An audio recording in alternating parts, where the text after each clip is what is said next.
I was folding laundry in the guest room on a Tuesday afternoon when my phone buzzed on the dresser. The sound was ordinary, unremarkable, the kind of notification I'd heard 1,000 times before. But somehow, this one would split my life into before and after. My son's name appeared on the screen. Evan.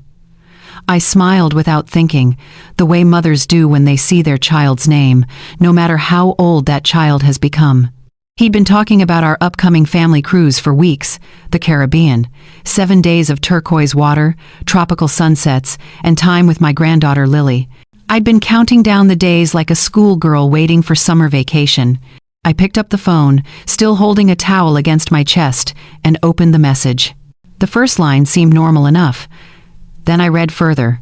Mom, Anita and I talked. We think it's better if this cruise is just for the 3 of us. Quality family time. You understand, right? I stood there, completely still, as the words rearranged themselves in my mind. Read them again, then once more, hoping I'd misunderstood something fundamental about the English language. Just for the 3 of us. The towel slipped from my hands onto the floor. I didn't pick it up. My eyes stayed fixed on that screen, on those neat little letters that had just unmade everything I'd been looking forward to. Quality family time. I wanted to laugh, or scream, or call him immediately and ask what kind of cruel joke this was, but I did none of those things. I just stood there in a room full of neatly folded laundry, feeling the air grow heavier around me. The guest room had always been my favorite space in the house. Soft yellow walls, white curtains that caught the afternoon light, a quilt my mother had sewn decades ago draped across the bed. This was where Evan used to sleep when he visited during college, where Lily napped when she was a baby, where I'd imagined us all gathering before the cruise, laughing over packing lists and sunscreen debates. Now it felt like a museum of memories that no longer mattered. I sat down slowly on the edge of the bed, phone still gripped in my hand. The screen had gone dark, but I could still see those words burned into my mind. You understand, right? Did I understand? Did I understand that my own son was uninviting me from a vacation I had paid for? That the daughter-in-law I'd welcomed into our family had convinced him I was somehow, what? Inconvenient? Embarrassing? Too old to be included in their perfect little trio? Before you judge me for what I'm about to tell you, let me ask you something. Where are you watching this from right now? What time is it where you are? Drop a comment below and let me know, because I want to understand if I'm the only one who's ever felt this particular kind of heartbreak. And if this story resonates with you, please hit that like button and subscribe. You'll want to hear what happened next. My phone buzzed again. Another message from Evan. We'll still celebrate when we get back. Maybe a dinner or something.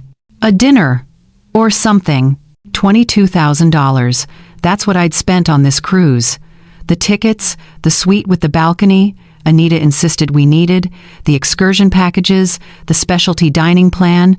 I'd put it all on my credit card without hesitation, because Evan had called me one evening, his voice warm with excitement, talking about how amazing it would be to finally take a real family vacation together.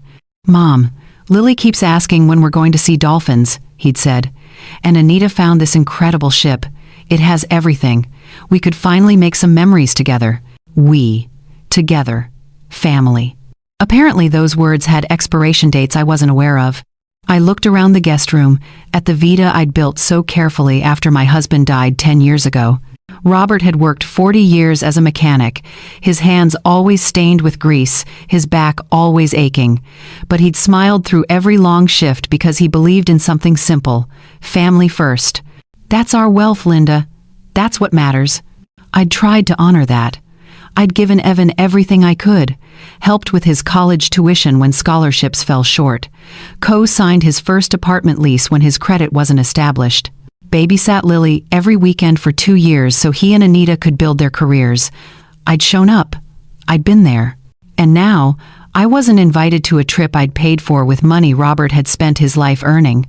I sat there as the afternoon light shifted across the yellow walls, turning everything golden, then amber, then gray. The dryer hummed in the distance. Life continued its normal rhythm, while mine had just shattered into something I didn't recognize.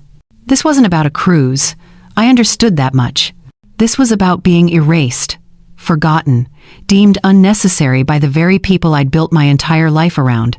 And as I sat there in the growing darkness, something inside me began to change. Not anger exactly, not yet. Just a quiet, crystallizing realization that I'd given too much for too long to people who'd learned to take without seeing. The phone buzzed one more time. I didn't look at it. That night, sleep didn't come. I lay in bed staring at the ceiling, my mind pulling me back through the years like pages turning in reverse. I thought about Robert, my husband, gone 10 years now, but still so present in the walls of this house, in the lessons he'd taught our son, in the values we'd tried to pass down like heirlooms. Robert had been a mechanic, not the kind who owned the shop, but the kind who arrived at 6 a.m. and left after dark, his fingernails permanently rimmed with grease no amount of scrubbing could remove. He'd smelled like motor oil and honest work, and I'd loved him for it. We didn't have much back then. Our first apartment had paper-thin walls and a refrigerator that hummed so loudly we couldn't hear the television. But we had each other, and we had dreams for our baby boy. Evan was born in that tiny apartment. I remember Robert holding him for the first time, tears streaming down his weathered face, whispering promises about the life our son would have. Better than ours. Easier. Fuller. He won't have to break his back like I do, Robert had said, kissing Evan's tiny forehead. We'll make sure of that. And we did. Every overtime shift Robert picked up, every birthday present I went without, every vacation we skipped, it all went into a jar labeled Evan's future. We saved for years. When he got accepted into college, we were ready. Not completely, but enough. Robert worked double shifts that entire freshman year, his hands shaking from exhaustion at the dinner table. I took a second job at the grocery store, stocking shelves at night, while my feet screamed for rest. Evan never knew the full extent of it. We made sure of that. We wanted him to focus on his studies, to chase opportunities without the weight of guilt holding him back. He graduated with honors, got a job at a tech startup. Within 5 years, that startup exploded into something worth millions. My son became successful, truly successful, and I was so proud I could barely contain it. But somewhere between his first promotion and his first luxury car, something shifted. Phone calls became shorter. Visits became rarer.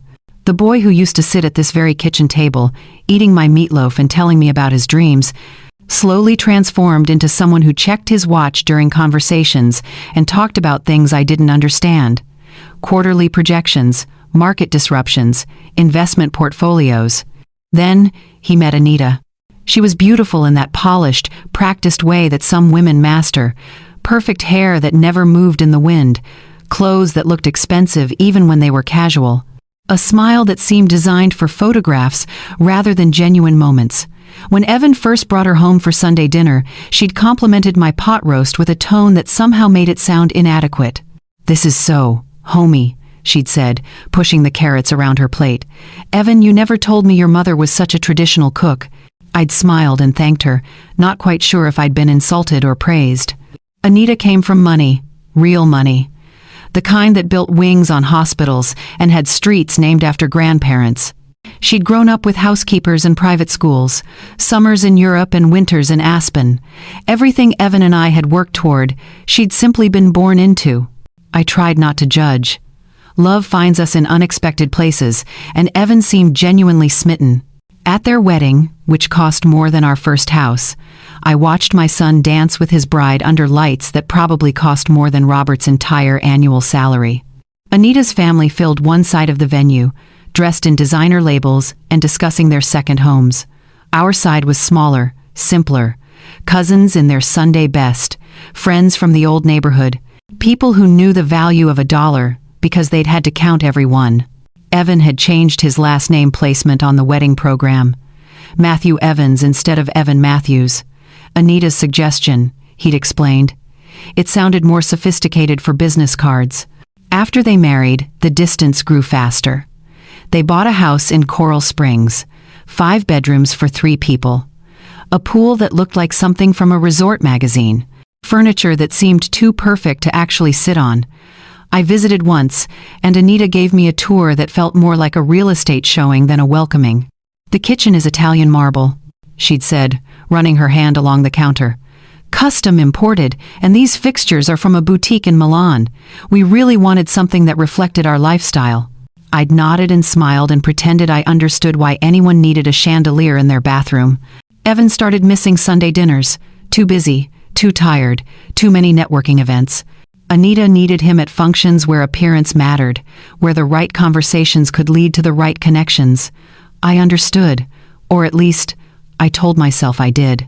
But standing in their gleaming kitchen that day, watching my son check his phone while his wife discussed thread counts, I realized something painful. Success hadn't just changed Evan's circumstances, it had changed his heart. The boy who used to help his father change oil in our driveway now had people who did everything for him. The young man who'd cried when Robert died now rarely mentioned his father at all. The son I'd raised to value character over appearance had married someone who seemed to value only what could be seen and measured. I drove home that evening feeling something I'd never felt before. Not quite sadness, not quite disappointment. Just a hollow recognition that the family I'd built was becoming something I no longer recognized. And I had no idea how to fix it. The morning after that sleepless night, I made myself tea and sat at my kitchen table with my laptop.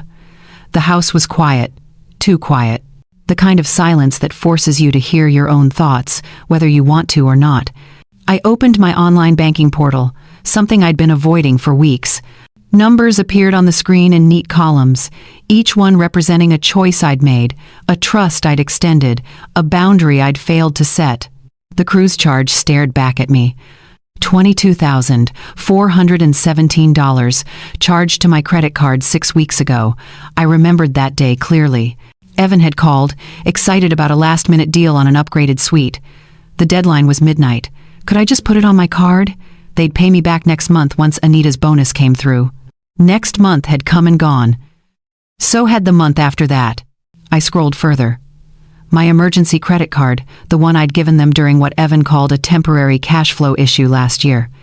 The agreement was simple, emergencies only, medical bills, car repairs, actual needs.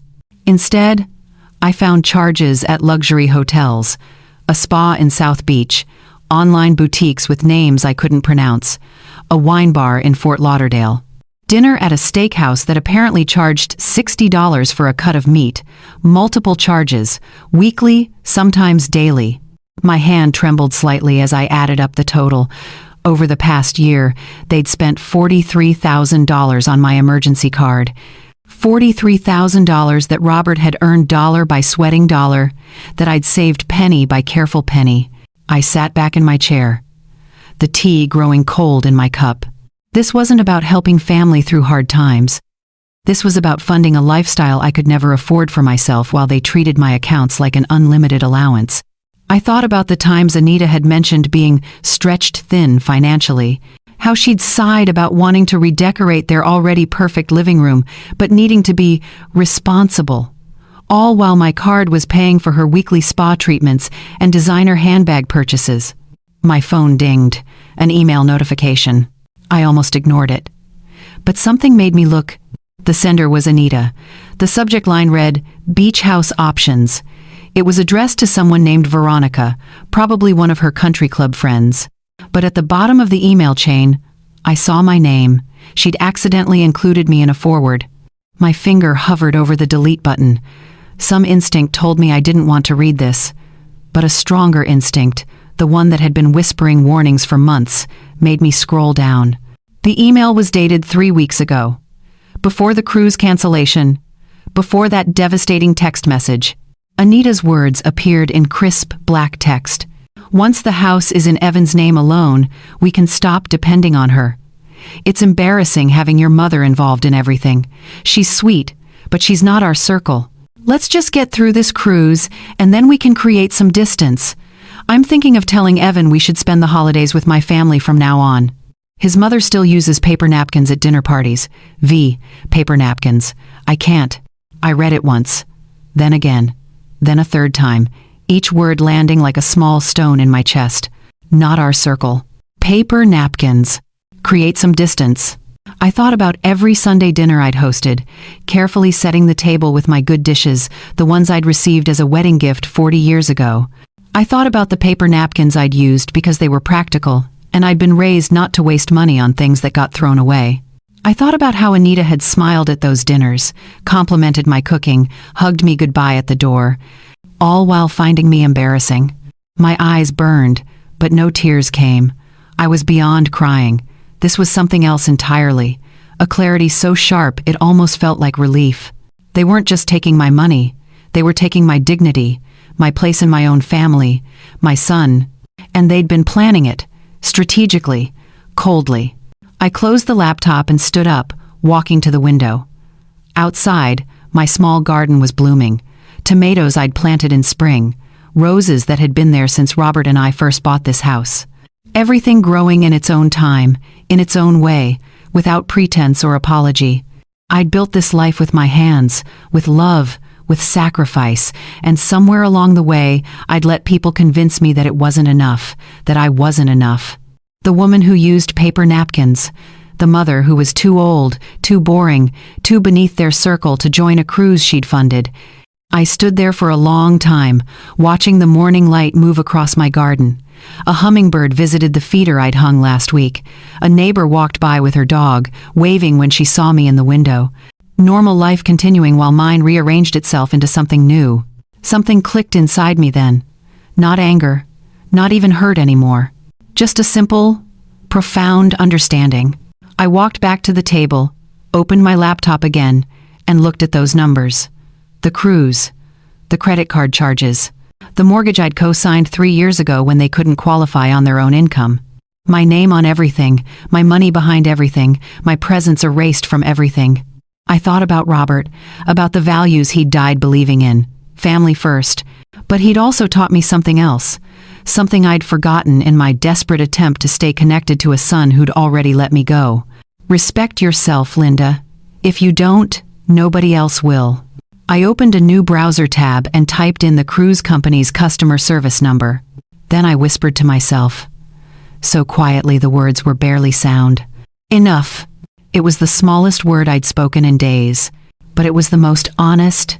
I made fresh tea, strong, black tea the way Robert used to drink it in the mornings before work.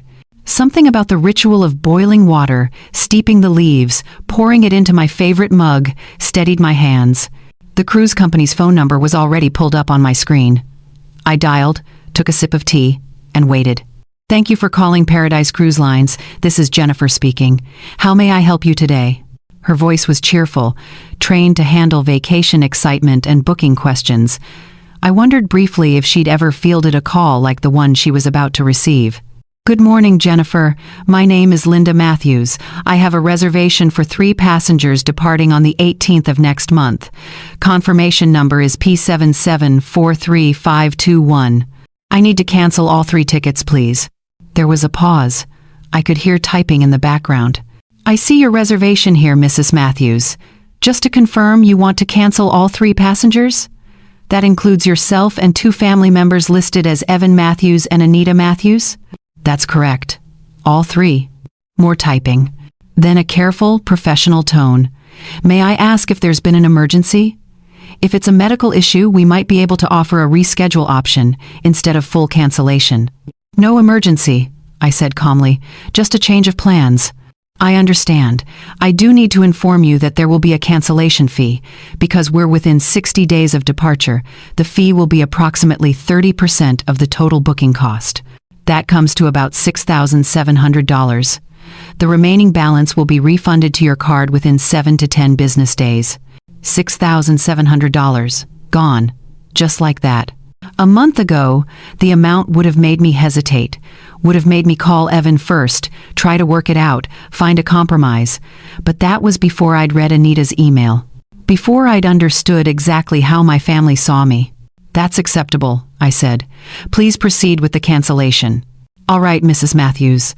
I'm processing that now. You should receive a confirmation email within the hour. Is there anything else I can help you with today? No, thank you. You've been very helpful. I hung up and took another sip of tea. My hand was steady. My breathing was even. I felt, strangely, lighter than I had in months. The confirmation email arrived 40 minutes later. 3 tickets canceled. Refund pending. Future cruise credit available if I changed my mind. I wouldn't be changing my mind.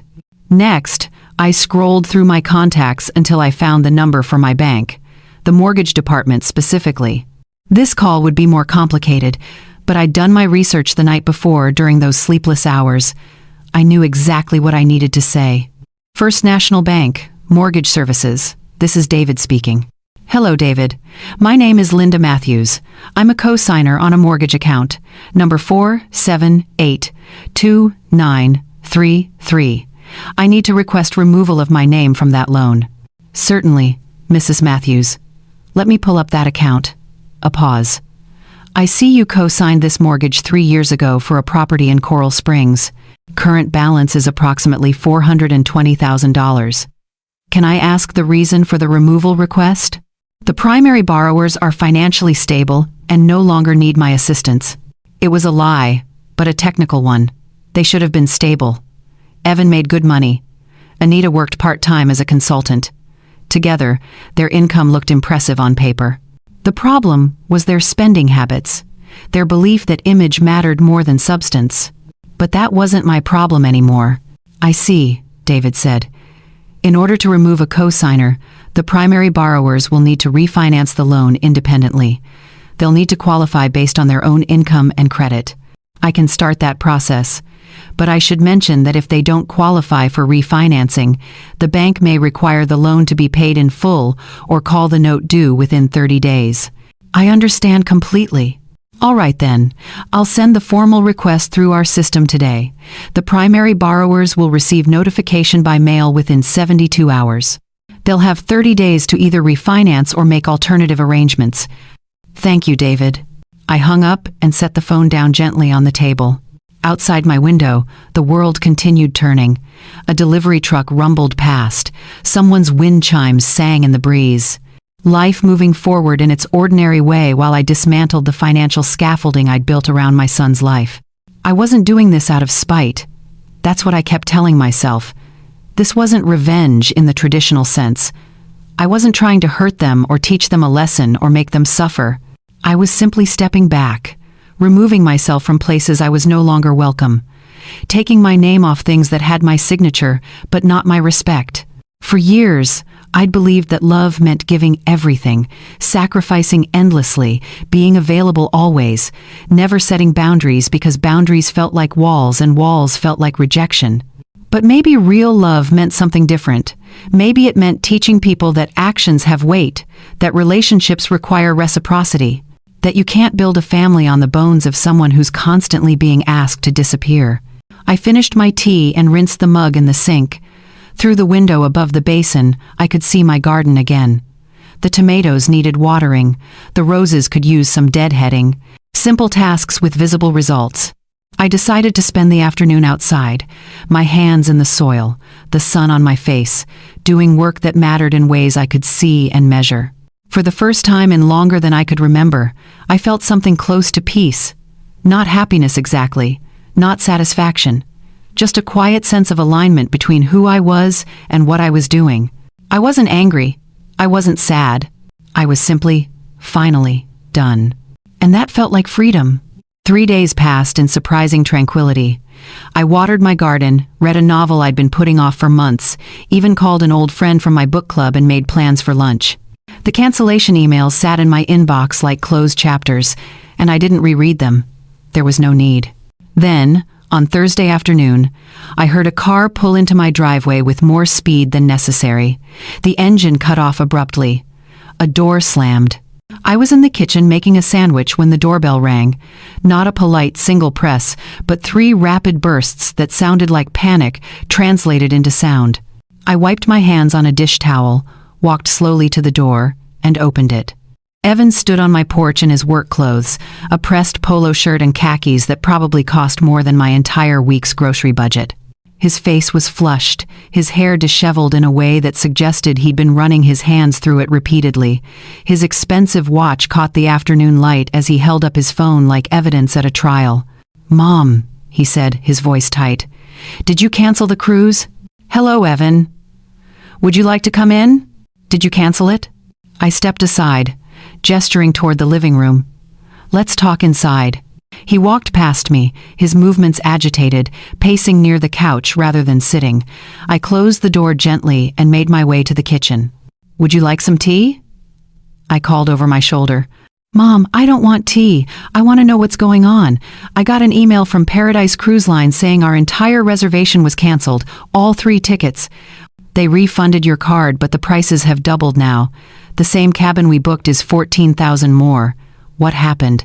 I poured water into the kettle anyway and set it on the stove.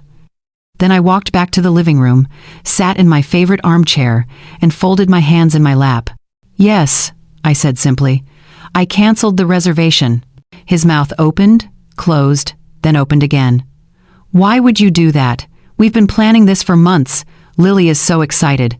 I already took the time off work. Anita's been shopping for weeks. You sent me a text message," I said calmly, explaining that the cruise would be just for the 3 of you. Quality family time, I believe you called it. Since I wasn't included in that family time, it seemed logical to remove my financial contribution as well. He ran his hand through his hair again, a gesture I recognized from his childhood when he'd gotten caught doing something wrong and was searching for an explanation. "Mom, that's not. Anita just thought it might be easier, you know? You get tired on long trips. You don't really enjoy the same things we do." She was trying to make it less stressful for everyone. I let the silence sit between us for a moment. The kettle began to whistle in the kitchen. "I walk 2 miles every morning, Evan. I volunteer at the library twice a week. Last month I helped Mrs. Chen next door move furniture. I'm not tired. I'm 68 years old and in better health than some people half my age. Your wife isn't confusing tired with old, she's confusing unwanted with inconvenient." His face reddened deeper. "That's not fair, isn't it?" I stood and walked to the kitchen, pouring hot water over a tea bag in my favorite mug. "You're welcome to one if you change your mind," I called out. "I don't want tea." His voice rose, cracking slightly. "I want to understand why you're sabotaging our vacation." I walked back slowly, steam rising from my mug, and sat down again. "I paid $22,000 for that cruise, Evan. Every penny came from my account. The suite you wanted, the excursions Anita insisted on, the dining packages, all of it, and then you told me I couldn't come, so I removed my investment from an event I wasn't invited to attend. That's not sabotage. That's common sense. We were going to pay you back. Were you?" I took a sip of tea, watching him over the rim of my mug. "The same way you've been paying back the $43,000 you've charged to my emergency card this past year?" His expression shifted, surprise, then defensiveness. "That was for emergencies. Was the wine bar in Fort Lauderdale an emergency? The spa treatments? The luxury hotels?" I looked at the statements, Evan. Every charge. "I know exactly what my money funded while you told me you were going through a rough financial patch. We needed those things. Networking, client dinners, maintaining appearances for business. You don't understand how my world works." "You're right," I said quietly. "I don't understand a world where you lie to your mother about why you need money, spend it on luxuries, and then exclude her from something she paid for because she doesn't fit your image." He stopped pacing, stood very still. "This is about more than the cruise, isn't it?" "Yes." "Then what is it about?" I set my mug down on the side table carefully. "It's about respect, Evan. It's about recognizing that I'm not an ATM or a backup plan or someone you tolerate until you can afford to cut me out. It's about the fact that I raised you better than this, and somewhere along the way you forgot." "I haven't forgotten anything." "Then why did Anita email her friend saying I'm not your circle, that having me involved in things is embarrassing, that you're planning to create distance after this cruise?" His face went pale. "You read that? She accidentally included me in the forward. I suppose she was too busy discussing my paper napkins to double-check the recipient list." He sat down then, heavily, on the couch, put his head in his hands. "Mom, I didn't know she wrote that. But you agreed with it, didn't you, when she suggested I stay home? When she said I'd be tired or bored or whatever excuse she used, you agreed because part of you believes it too, that I don't belong in your life anymore." "That's not true." I reached beside my chair and picked up a manila folder I'd prepared that morning, slid it across the coffee table toward him. "What's this?" he asked. "A notice from the bank. About the mortgage I co-signed 3 years ago." He opened it slowly. His eyes scanned the page, then widened. "You're removing yourself as co-signer?" "I am." "Mom, we can't refinance. We already tried last year. We don't qualify on our own income." "Then you'll need to make some difficult decisions." He stood up abruptly.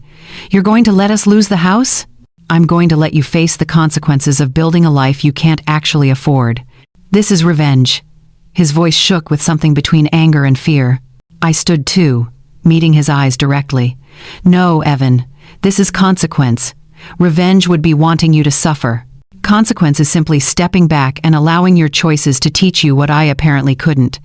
I'm not your safety net anymore. I'm not your backup funding. I'm not the embarrassing mother you tolerate for holiday cards. I'm just a woman who finally remembered she deserves better." He stared at me like I was a stranger. "You've changed. Maybe I've just stopped pretending I haven't noticed how you've changed." He grabbed the folder, his hands shaking slightly, and walked to the door, paused with his hand on the knob, turned back to look at me. "What do you want me to say, Mom?" "I don't want you to say anything. I want you to think. Really think about who you've become and whether that's someone your father would recognize." He left without another word.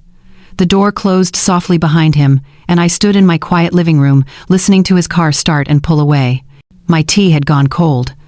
I picked up the mug anyway and took a sip. It tasted like clarity. My phone started buzzing before Evan's car had even left the neighborhood. I glanced at the screen and saw Anita's name flashing repeatedly. Text after text, each notification overlapping the last in a digital tantrum. I set the phone face down on the kitchen counter and went to finish making my sandwich. Turkey, lettuce, a thin slice of tomato from my garden. Simple, satisfying, real. The buzzing continued. I took my plate to the table, poured a glass of water, and sat down to eat.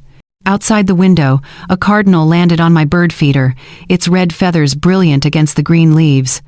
I watched it eat, unbothered by the chaos unfolding in my ignored messages. When I finally picked up the phone an hour later, there were 17 texts waiting. "What have you done?" "Evan is devastated. You've ruined everything. This is beyond selfish. We trusted you. You're destroying our family. How could you do this to your own son? We'll never forgive you. Don't expect to see Lily anymore. You've shown your true colors." I read through them all once, feeling nothing but a distant sort of sadness. Not for myself.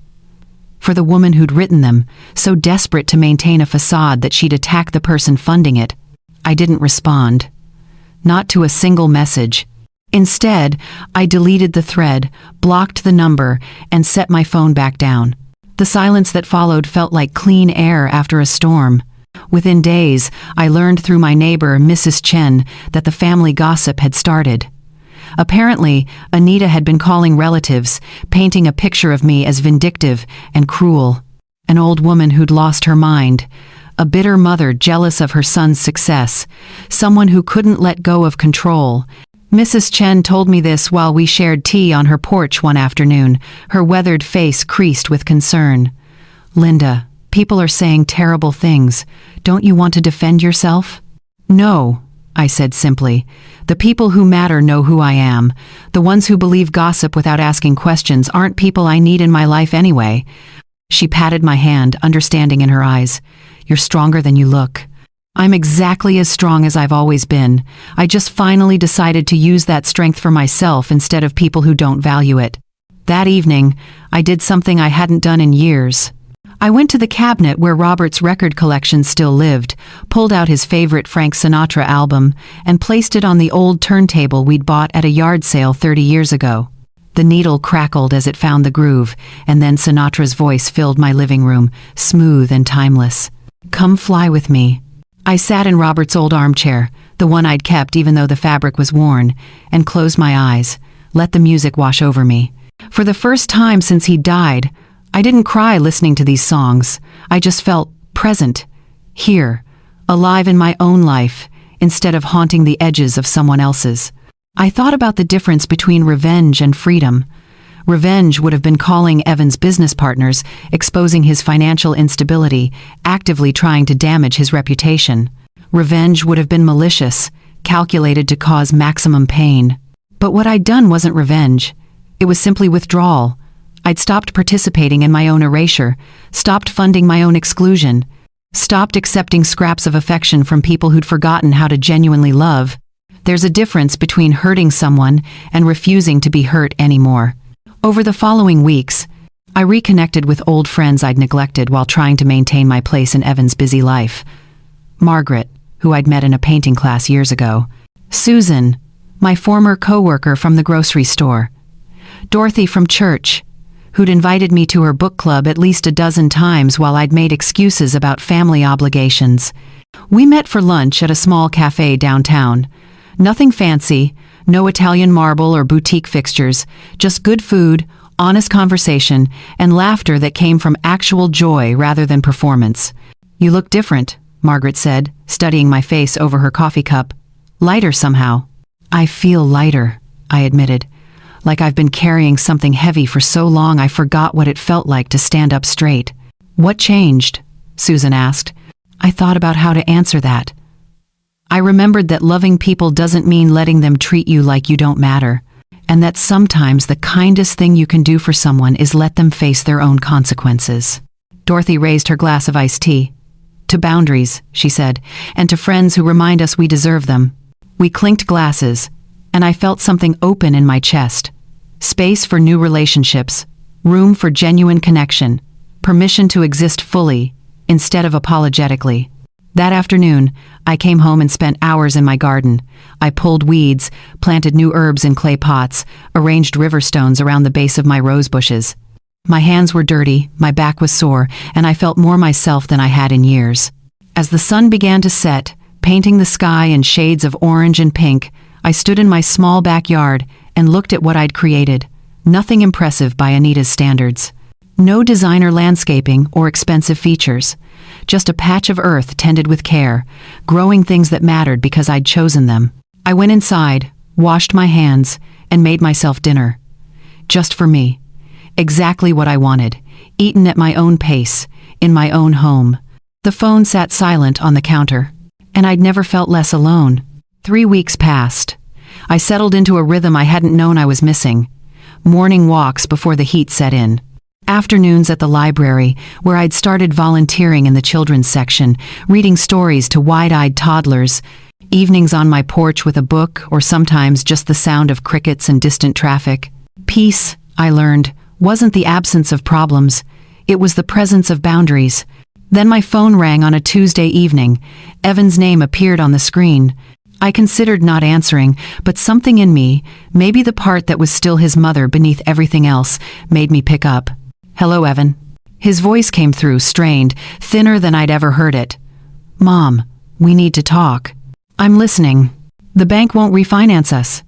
The words came out rushed, desperate. We spent 2 weeks gathering documents, proving income, everything they asked for. They turned us down. Said our debt-to-income ratio is too high. Something about too many credit accounts and not enough liquid assets. I said nothing. Let him continue. "They sent us a letter. We have 30 days to either pay the full loan amount or vacate the property. Mom, we can't pay $400,000. We don't have it. We can't even come close." "I'm sorry to hear that." "You're sorry?" His voice rose. "That's all you have to say? You're the one who did this." "I removed my name from a loan you should have been able to carry independently. That's not the same as doing this to you, Evan.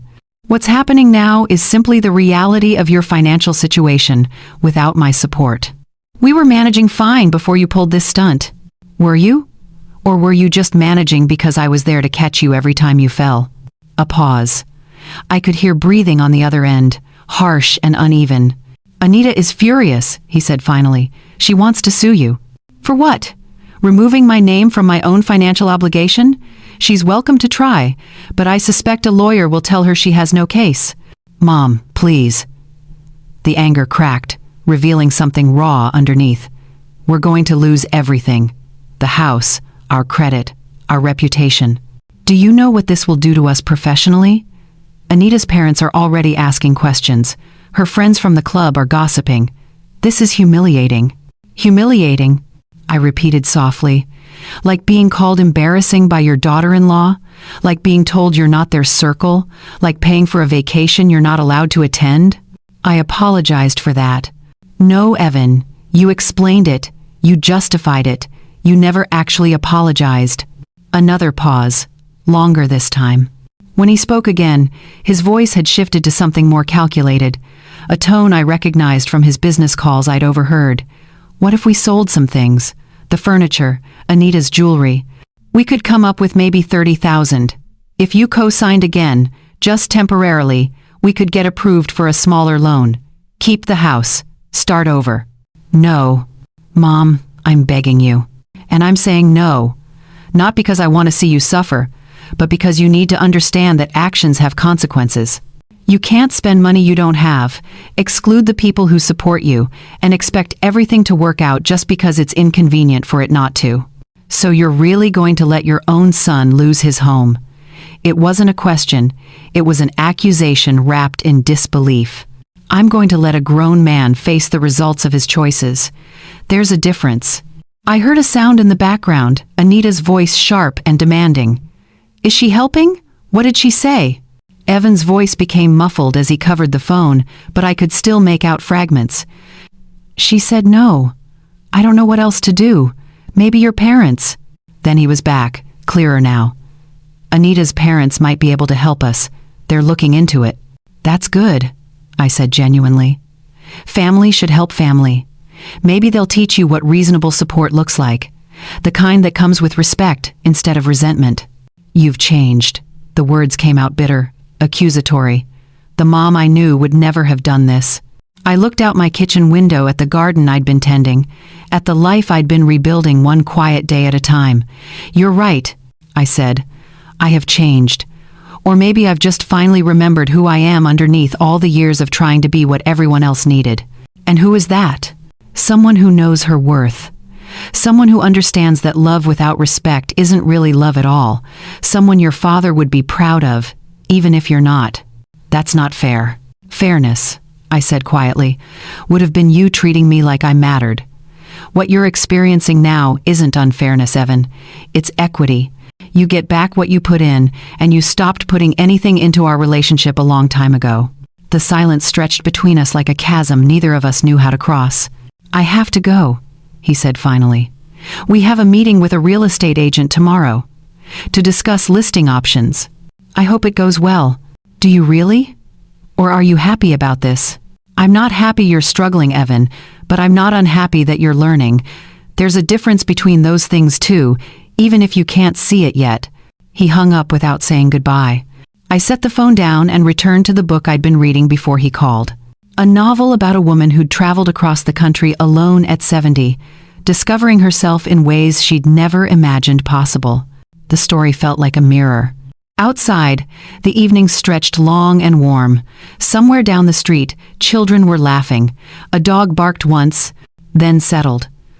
Normal life, continuing its rhythm, while individual worlds shifted and reformed. I turned the page and kept reading. 6 weeks later, I was at the grocery store when I saw the listing. I'd been comparing prices on coffee brands, something I'd started doing more carefully now that I was rebuilding my own savings, when a familiar voice called my name. Janet Morrison, a real estate agent who'd helped me sell Robert's truck years ago, was standing near the dairy section with her phone in hand. Linda, I thought that was you. How have you been? We exchanged pleasantries, the kind of surface conversation that happens in grocery store aisles. But then her expression shifted, became more careful. Listen, I saw a listing come through today, your son's house in Coral Springs. I recognized the address from when you mentioned helping them buy it. Are they upgrading? The word upgrading hung in the air between us, heavy with assumptions that no longer applied. Something like that, I said softly. They're making a change. She nodded, understanding more than I'd said. Well, it's a beautiful property. I'm sure it'll move quickly, even in this market. After we parted ways, I stood in the coffee aisle for a long moment, staring at the bags without really seeing them. Then I made a decision. That evening, I drove to Coral Springs. I told myself I wasn't checking on them, wasn't gloating or seeking validation. I just needed to see it one more time. The house that had represented so much of what I'd wanted for my son. Success. Stability. A life better than the one Robert and I had struggled to build. The drive took 40 minutes. I remembered the first time Evan had brought me to see it. 3 years ago, his voice bright with pride as he'd pointed out features I didn't understand the value of. Brazilian hardwood, smart home technology, a kitchen larger than my entire first apartment. Now, as I pulled up across the street, the house looked different.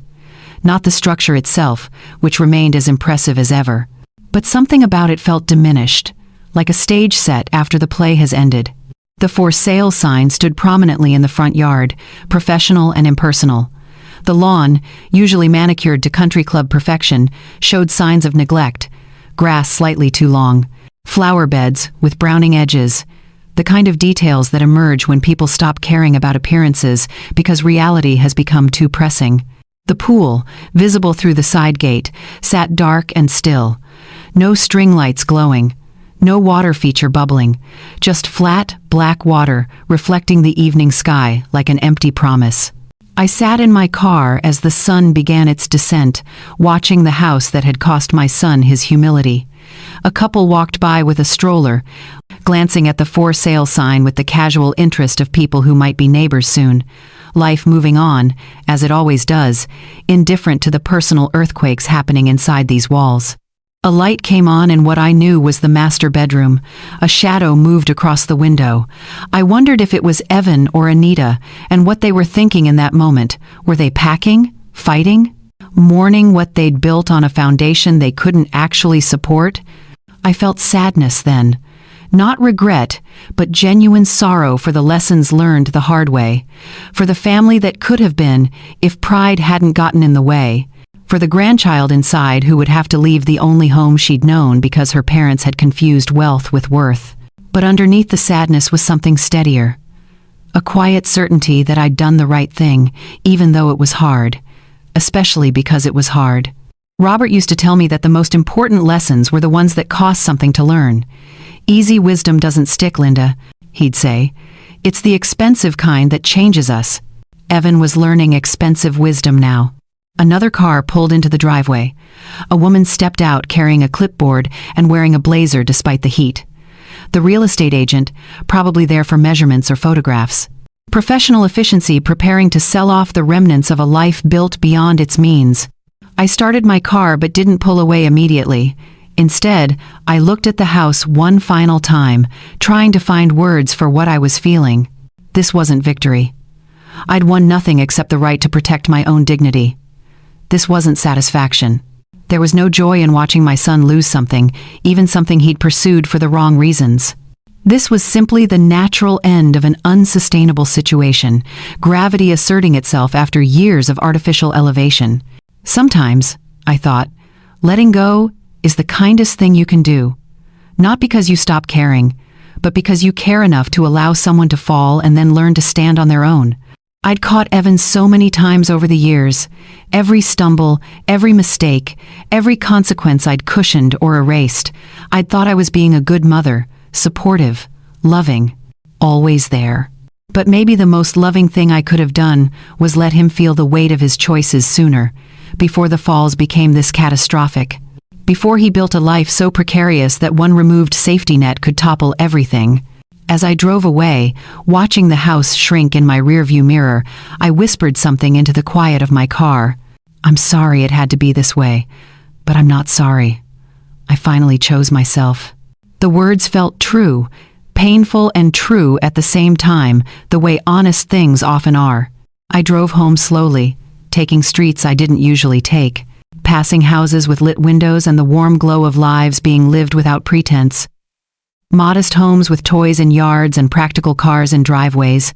The kind of neighborhood I'd raised Evan in, where people measured success by different standards. When I pulled into my own driveway, my small house looked exactly like what it was. Simple, honest, paid for with money that had been earned and saved, not borrowed and spent. I went inside, turned on the porch light, and made myself chamomile tea. Tomorrow, Lily had a school program I'd been invited to. Dorothy wanted to show me a new bakery downtown. The library needed help organizing the summer reading program. Life full and purposeful, waiting for me to live it. Without apology, without permission. Just mine. 2 weeks after the house was listed, I was washing dishes after dinner when I heard a soft knock at my door. Not the aggressive rapping Evan had delivered weeks before, but something tentative, almost apologetic. I dried my hands and walked to the entrance, wondering who would visit at 7:30 on a Thursday evening. When I opened the door, my breath caught. Lily stood on my porch, her small backpack slung over one shoulder, her face streaked with dried tears. She was 10 years old but looked younger in that moment, vulnerable in a way that made my chest ache. "Grandma," she whispered, "can I stay here tonight?" I pulled her inside immediately, wrapping my arms around her thin frame. She was trembling slightly, her fingers clutching the straps of her backpack like a lifeline. "Of course, sweetheart. Always." I stroked her hair, feeling her lean into me with the kind of relief that comes from finally reaching safety after being scared. "What happened?" "Mom and Dad are fighting again." Her voice was muffled against my shoulder. "They've been fighting all week, but tonight was really bad. Dad said I could come stay with you. He drove me over but didn't come in. He was crying." My heart broke and hardened simultaneously. Crying. Evan was crying. But he'd sent his daughter away rather than shield her from whatever chaos was unfolding between him and Anita. "Well, you're here now, and that's what matters." I pulled back gently to look at her face. "Have you eaten dinner?" She shook her head. "I wasn't hungry earlier." "How about some grilled cheese and tomato soup? That used to be your daddy's favorite when he was your age." A small smile flickered across her face. "Really?" "Really. He'd eat 3 sandwiches if I let him." I led her to the kitchen, settling her at the table while I pulled out bread and cheese. She watched me work, her backpack still on her shoulders like she wasn't sure if she was allowed to fully stay. "You can put that down, honey. Take your shoes off. Get comfortable." She slipped the backpack off slowly and set it beside the chair, but kept it close. The gesture told me more than words could about how unstable her world had become. While the sandwich grilled and the soup heated, I sat across from her, taking her small hands in mine. "Do you want to talk about it?" She looked down at our joined hands. "They're selling the house." "I know. Mom says it's your fault." Her eyes lifted to mine, confused and searching. "She says you're being mean to them, that you took away their money." I took a slow breath, choosing my words carefully. This child didn't need adult problems dumped on her shoulders. She needed truth, but truth given with gentleness. "Sometimes, Lily, grown-ups make choices that don't work out the way they hoped. Your parents wanted a very big, expensive house. I helped them get it, but they needed to be able to keep it on their own. When they couldn't, the house had to be sold. That's not mean. That's just how things work. But Mom said you ruined everything, that you canceled our cruise to punish us. Did you know I wasn't invited on that cruise?" Her forehead wrinkled. "What do you mean?" "Your parents decided they wanted it to be just the 3 of you. Family time without Grandma. Since I wasn't going, it didn't make sense for me to pay for it. Does that seem fair to you? Paying for something you're not allowed to be part of?" She thought about this, her young mind working through the logic. "No, that doesn't seem fair. Life isn't always about being mean or nice, sweetheart. Sometimes it's about what's fair and what isn't, what's right and what isn't. Your mom and dad are upset because things are changing, and change is hard. But that doesn't mean you did anything wrong, and it doesn't mean I did either. Are you mad at Daddy?" The question cut deeper than she knew. I stood to flip the sandwich, using the moment to collect my thoughts. "No, honey. I'm not mad. I'm sad that he forgot some important things your grandpa tried to teach him. But being sad and being mad are different. I still love your daddy. I just can't help him the way I used to anymore." "Why not?" I brought the sandwich and soup to the table, setting them in front of her. "Because sometimes the best way to help someone is to let them figure things out themselves, even when it's hard to watch." She picked up the sandwich, taking a small bite. "Mom says we might have to move to a apartment. That apartments are for poor people." The casual cruelty of that statement, repeated by a child who didn't know better, stung more than any of Anita's angry texts. "Apartments aren't for poor people, Lily. They're for people. Your grandpa and I lived in an apartment when your daddy was born. Some of the happiest years of my life happened in that little place. It's not about how big your home is, it's about who's in it and how they treat each other." She nodded slowly, her eyes tired. I miss how things used to be, when everyone was happy. I know, baby, I miss that too. We sat together while she finished eating, the kitchen warm and quiet around us. When she was done, I ran her a bath with bubble soap that had been under the sink since her last visit months ago. I found an old nightgown of mine that swallowed her small frame, and we laughed as she shuffled around in it like a tiny ghost. I tucked her into the guest room bed, the same one I'd prepared when she was born, the same one that had held so many hopes about family and connection. "Grandma?" she said sleepily. "Am I safe here?" "Always, my love. Always." "Can I stay tomorrow too? I don't have school on Friday." "You can stay as long as you need." She smiled, her eyes already closing. "Will you make pancakes in the morning?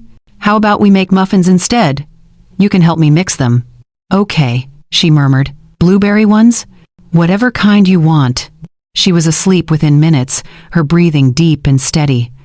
I stood in the doorway watching her, this innocent, caught in the middle of adult failures, and felt something fierce and protective surge through me. Whatever happened between Evan and Anita, whatever consequences they faced, I would make sure Lily knew she had a safe harbor, a place where she mattered more than appearances, where love didn't come with conditions or price tags. I closed her door softly and went to prepare the guest bathroom with fresh towels, an extra toothbrush, anything she might need. The next morning, we stood side by side at the kitchen counter, flour dusting our hands and the air filled with the smell of baking blueberry muffins. She wore one of my old aprons tied twice around her waist, concentration on her face as she carefully cracked eggs into the bowl. "Not too hard," I coached. "Gentle, like you're being kind to them." She giggled when a piece of shell fell in, and I showed her how to fish it out with a spoon.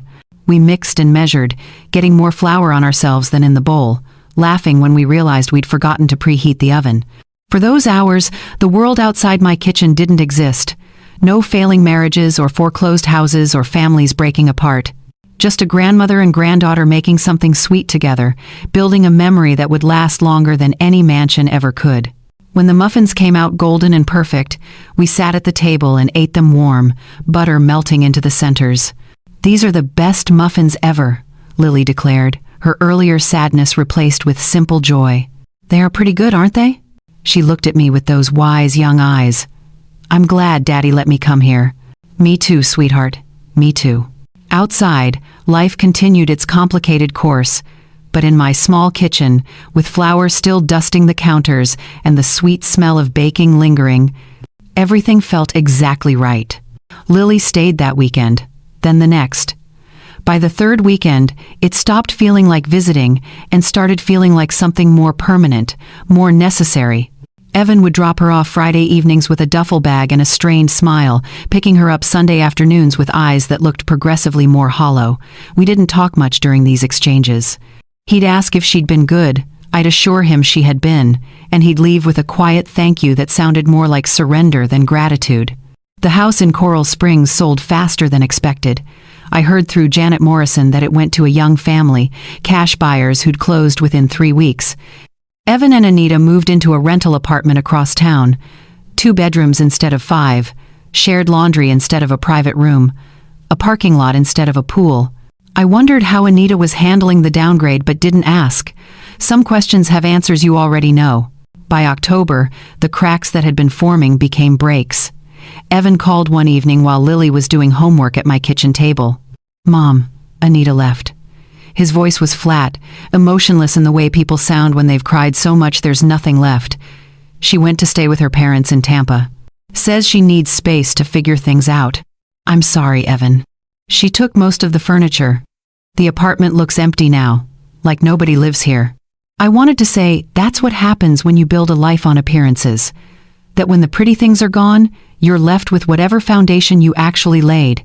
But he sounded so broken that I just listened instead. "Can Lily stay with you for a while?" he asked. "I'm working longer hours trying to cover the bills, and I don't want her here alone all the time. The apartment complex isn't. It's not the neighborhood we had before." "Of course she can stay. I'll bring more of her things tomorrow. Her school supplies, some clothes." "Evan, take your time. Figure out what you need to figure out. She's safe here." There was a long pause. "Thank you, Mom. For this. For her. She's my granddaughter. This is what family does. Is it? The question came out bitter. Because I'm not sure I'd know anymore. I wanted to argue, to defend, to point out all the ways he'd forgotten what family meant. But the brokenness in his voice stopped me. He was already drowning. I didn't need to push his head underwater. Lily moved into the guest room properly after that. We established routines, breakfast together before school, homework at the kitchen table while I prepared dinner, evening walks around the neighborhood, weekend projects, baking experiments, small adventures to the library or the park. She never complained about the change, but sometimes I'd catch her staring out the window with a faraway look, and I knew she was thinking about the house with the pool, about when her parents were still together, about a version of normal that no longer existed. "Are Mom and Dad getting divorced?" she asked one night while we washed dishes together. I'd been expecting the question, but hadn't prepared an answer that felt honest without being hurtful. "I think they might be, honey. Sometimes people realize they want different things, and staying together makes everyone unhappy. Is it because of the house?" The house was part of it, but it was really about bigger things, about what matters and what doesn't, about treating people with respect. She handed me a plate to dry. "Mom used to be nicer. Before the big house. Success changes people sometimes, not always for the better. Will Dad change back?" I looked at her serious face, this child trying to make sense of adult failures. "I hope so, sweetheart. I really do." The divorce papers came in November. Anita filed in Tampa, citing irreconcilable differences. She wanted primary custody of Lily but agreed to generous visitation. When the court-appointed mediator asked about Lily's current living situation, Evan mentioned that she'd been staying with me on weekends for months, that the arrangement had provided stability during a turbulent time. The mediator noted this, suggested it might be in Lily's best interest to maintain that stability. By December, the custody arrangement was formalized. Lily would live primarily with Evan, but spend every weekend and school break with me, a guardian arrangement that gave her roots while her parents figured out how to build separate lives. Evan started visiting on Sunday evenings when he picked Lily up. At first, he'd stay only minutes, uncomfortable in the house he'd grown up in, surrounded by reminders of simpler times. But gradually, the visits stretched longer. One Sunday in January, he sat at my kitchen table while Lily gathered her things upstairs. I made tea without asking if he wanted any, setting a cup in front of him the way I had when he was young and troubled by something at school. He wrapped his hands around the mug. "My company's been struggling. We lost a major client in December. I might get laid off. What will you do if that happens?" "Look for something else, I guess. Maybe something that pays less but has better stability." "I can't afford another failure, Mom. Not with child support and rent and everything else." "Failure isn't the worst thing that can happen, Evan. Refusing to learn from it is." He looked up at me then. Really looked. Like he was seeing me for the first time in years. "You knew this would happen, didn't you? When you pulled your name off the mortgage, when you canceled the cruise, you knew it would all fall apart." I knew it couldn't continue the way it was going. Whether it fell apart or transformed into something better was up to you. "And which do you think happened?" I studied my son, this man who'd lost so much in pursuit of more. His expensive watch was gone, sold months ago. His designer clothes replaced with sensible basics. The arrogance that had hardened his features had softened into something that looked almost like humility. "I think you're learning," I said quietly. "And that's a beginning." He nodded slowly, blinking back tears. "I'm sorry, Mom, for all of it, for how I treated you, for forgetting what you and Dad taught me, for choosing Anita's version of success over the values you raised me with. I know you are. Do you forgive me?" I reached across the table, covering his hand with mine. "I've already forgiven you, Evan. The question is whether you've forgiven yourself." Lily came downstairs then, backpack ready, and we ended the conversation. But something had shifted between us. Not healed completely, but acknowledged, a first step toward repair. As I watched them drive away, Evan's modest sedan, a far cry from the luxury car he'd once driven, I realized something important. My purpose in all of this had never been punishment. It had been guidance, teaching through withdrawal what years of enabling had failed to teach through presence. Love sometimes means letting people fall, and then being there when they're ready to stand. Spring arrived quietly, the way it does in this part of the country, One day the trees were bare, and the next they were budding with new life. I'd been tending my garden when Evan's car pulled into the driveway on a Wednesday afternoon, unexpected and unannounced. He wasn't scheduled to pick up Lily. She was at school, wouldn't be home for another 2 hours. I stood from where I'd been, kneeling beside the tomato plants, brushing dirt from my gardening gloves. Evan got out of the car slowly, and I noticed immediately that something was different about him. Not just his clothes, which had grown progressively simpler over the months, but his entire bearing. The tension that had lived in his shoulders for years seemed diminished. He looked tired, but it was an honest tired rather than the exhausted fakery of someone maintaining an unsustainable pace. "Mom," he said as he approached, "do you have time to talk?" "Always." I gestured toward the porch. "Let me wash my hands." We settled into the chairs I'd arranged there last summer, 2 rockers that faced the street and the world beyond. I'd spent many evenings in these chairs, watching neighbors pass by, thinking about everything that had changed. For a long moment, Evan just sat quietly, his hands clasped between his knees, staring at something I couldn't see. "I got a new job," he finally said. "It's not glamorous. Project manager for a small manufacturing company. The pay is half what I was making before, but it's steady. Good benefits. Reasonable hours. That sounds promising. It's in the industrial park off Route 27, you know, near where Dad used to work." The significance wasn't lost on either of us, full circle, in a way neither of us could have predicted. "I've been thinking a lot about him lately," Evan continued. "About the things he used to say that I didn't really listen to. I thought I understood them, but I was just hearing words. I wasn't actually learning. What made you start listening?" He leaned back in the rocker, the wood creaking gently. "Losing everything, I guess. When Anita left, when I couldn't keep up the apartment rent, when I realized I'd have to move into something even smaller. I hit this moment where I was sitting on the floor of an empty living room, and I couldn't remember the last time I'd actually been happy. Not performing happiness, not buying happiness, just feeling it. A breeze moved through the trees, carrying the scent of jasmine from Mrs. Chen's yard, and I realized Dad was happy," Evan said softly. "He came home every night smelling like motor oil, his back aching, his hands rough. But he was happy. He'd sit at the dinner table and talk about his day like it mattered, like changing someone's oil or fixing their brakes was contributing something real to the world. I used to think that was small, that he'd settled for less than he deserved. And now? Now I think maybe he understood something I didn't. That meaning doesn't come from how much you earn or how impressive your house is. It comes from knowing what you do matters, even if it's simple. Especially if it's simple." I watched my son, this man who'd traveled so far away from himself, only to find his way back through loss. "Your father believed the richest people were the ones with family to come home to," I said quietly. "Do you remember him saying that?" "I do now. I didn't for a long time, but I do now." He turned to look at me directly. "Mom, I need to apologize. Really apologize. Not the half explanations I gave before. I need you to know I understand what I did. I'm listening. I let success make me arrogant. I started measuring my worth by what I owned instead of who I was. And worse, I let Anita convince me that you were somehow less than us because you didn't live that lifestyle. I excluded you. I used you. I treated your love like it was an unlimited resource that would always be there no matter how badly I behaved." His voice cracked slightly.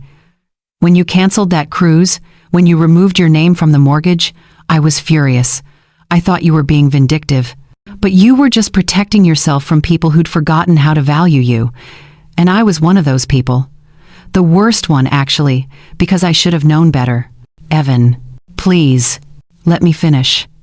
He took a shaky breath. "I thought money meant respect. I thought giving Anita everything would make her happy, make our marriage work, make me into someone important. But all it did was make me forget who I was. It made me forget that the boy who grew up in this house, who helped Dad change oil in the driveway, who ate your meatloaf every Sunday, that boy had everything that mattered. And I traded him for a version of myself I didn't even like." Tears were running down his face now, unchecked and unashamed. "I can't undo what I did. I can't give you back the money or the time or the hurt. But I want you to know, I see it now. I see how much you sacrificed, how much you gave, how little I appreciated. And I'm sorry. I'm so deeply sorry. I reached over and took his hand, the way I had when he was small and scared of thunder. Thank you for saying that. For meaning it. Can you forgive me? I already have, honey. But forgiveness doesn't erase consequences. It just means we can build something new on top of what was broken. He nodded, wiping his eyes with his free hand. I want to build that. I want Lily to grow up knowing what real family looks like. Not the performance version I was creating, but the genuine kind. The kind you and Dad showed me, even though I forgot to pay attention. We sat together as the afternoon deepened, holding hands the way we hadn't in years. Across the street, children played in a yard. A postal truck made its rounds, life continuing its patient rhythm. Do you know what I think would make your father proud? I asked softly. What? Not that you're working near where he worked, though that's meaningful, but that you're finally honest about who you are and what matters. That's what he wanted most. Authenticity, not achievement. Evan smiled, sad but genuine. I'm getting there. It's humbling, starting over at my age, but it feels real in a way nothing has for years. Real is good, real lasts. Do I get to come back? His question was vulnerable, childlike. Not to where we were before, because I don't think we can go back, but to something? To being your son in a way that matters? I squeezed his hand. You never stopped being my son, Evan. You just forgot how to be part of a family. And families forgive. Families rebuild. Families give second chances to people who've genuinely changed. I'm trying to change, every day. I know you are. And that's enough. We rocked slowly in the spring air, two people finding their way back to each other through honesty and time. It wasn't perfect. It wasn't fully healed. But it was a beginning. And sometimes, a beginning is all you need. A year had passed since I'd canceled that Caribbean cruise. 12 months of rebuilding, healing, and discovering that life could expand even as certain relationships contracted. The seasons had turned full cycle, and I'd turned with them, stronger and clearer about who I was beneath all the years of accommodating others. Lily was 11 now, taller by 3 inches, wiser by immeasurable degrees. She'd adjusted to her new reality with the resilience children possess when the adults around them provide steady ground.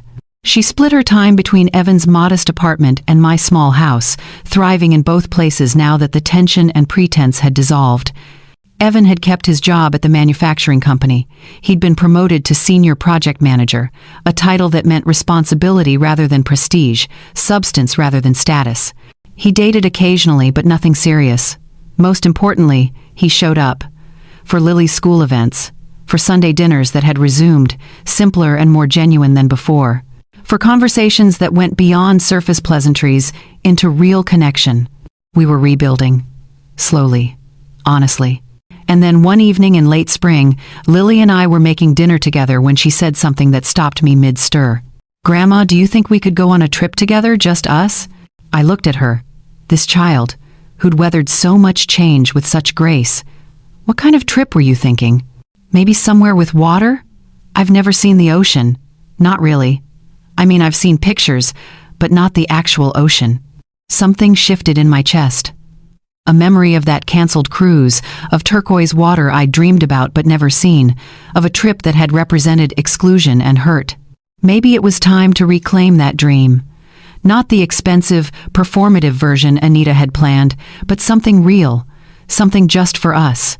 I think that's a wonderful idea, I said. Let me look into it. I spent the next week researching options. Not luxury cruise lines with suites and exclusive dining packages, but something modest and meaningful. I found a 4-day cruise departing from Port Canaveral. An older ship, smaller than the modern behemoths, with straightforward amenities and reasonable prices. The interior cabin cost a fraction of what I'd spent on that canceled reservation. No balcony, no special packages, just passage across water, simple meals, and time together. I booked it for July, during Lily's summer break. When I told her, she threw her arms around me with such joy that I knew I'd made the right choice. We spent weeks planning what to pack, what to do, building anticipation in the way that matters most, through shared excitement rather than expensive preparations. Evan drove us to the port on a bright Thursday morning. He hugged Lily tight before she boarded, then turned to me. "Thank you, Mom. For everything you do for her. For me. We're family," I said simply. "This is what family does. Have fun. Both of you. Take pictures." "We will."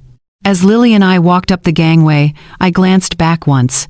Evan stood by his car waving, a genuine smile on his face. Not the practiced expression he'd worn during his years of performance, but something real, something Robert would have recognized. Our cabin was small but clean, 2 beds and a tiny bathroom that made us laugh at how compact everything was. Lily loved it immediately, claiming it felt like a cozy fort. We unpacked together, hanging our simple dresses and setting our toiletries on the narrow shelf. That first evening, we stood on the open deck as the ship pulled away from port. The sun was setting, painting the sky in shades of coral and gold. Lily gripped the railing, her eyes wide as the land grew smaller and the ocean expanded around us. "It's so big," she whispered. "I didn't know it would be this big. Pretty amazing, isn't it?" "Grandma, are you happy?" The question caught me off guard. I looked down at her upturned face, so earnest and open. "Yes, sweetheart, I really am."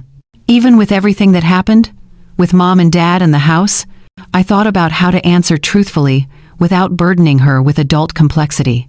Sometimes the hardest things teach us the most important lessons. I learned that I'm stronger than I thought, that loving people doesn't mean losing myself, that it's okay to set boundaries, even with family, especially with family. What's a boundary? It's knowing where you end and other people begin. It's saying, "I matter too," even when that's scary. She nodded thoughtfully.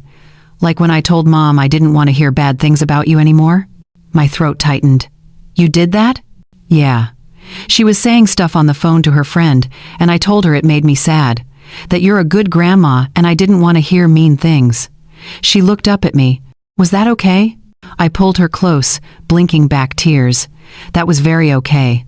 That was you having a boundary." Over the next 3 days, we explored the ship together. We ate in the buffet, choosing whatever looked good, without worrying about appearances or appropriateness. We watched a magic show in the theater, played trivia games with strangers, and spent hours by the pool reading books side by side. We visited a port in the Bahamas, walking through markets where vendors sold handmade crafts and fresh fruit.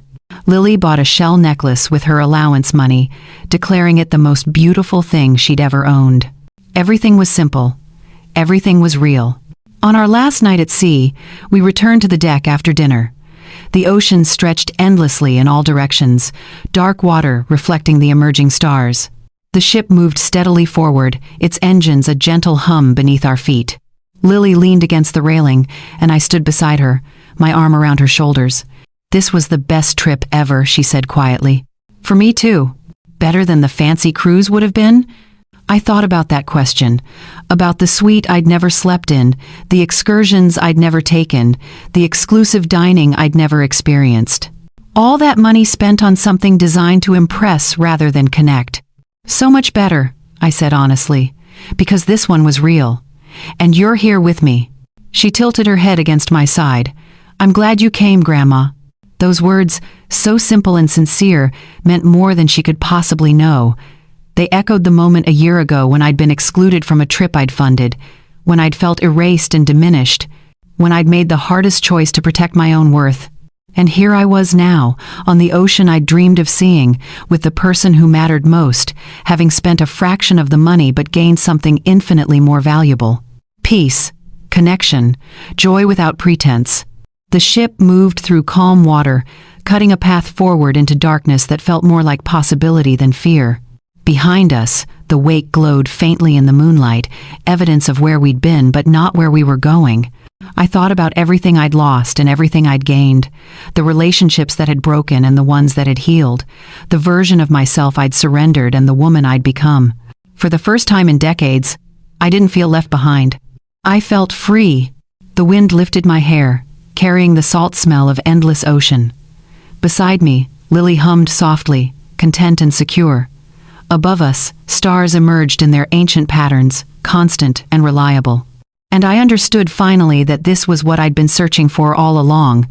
Not perfection, not performance, not approval from people who'd forgotten how to value what matters. Just this moment, this child, this vast, honest sea, this life I'd reclaimed by finally choosing myself. If this story touched your heart, if you've ever had to make the difficult choice to set boundaries with family, I want to hear from you.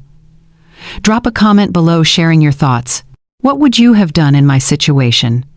And don't forget to like, share, and subscribe for more stories about finding strength in unexpected places. Your support means everything. The ship sailed on through gentle waves, carrying us forward into a future I'd built with my own hands. And it was enough. It was more than enough. It was everything.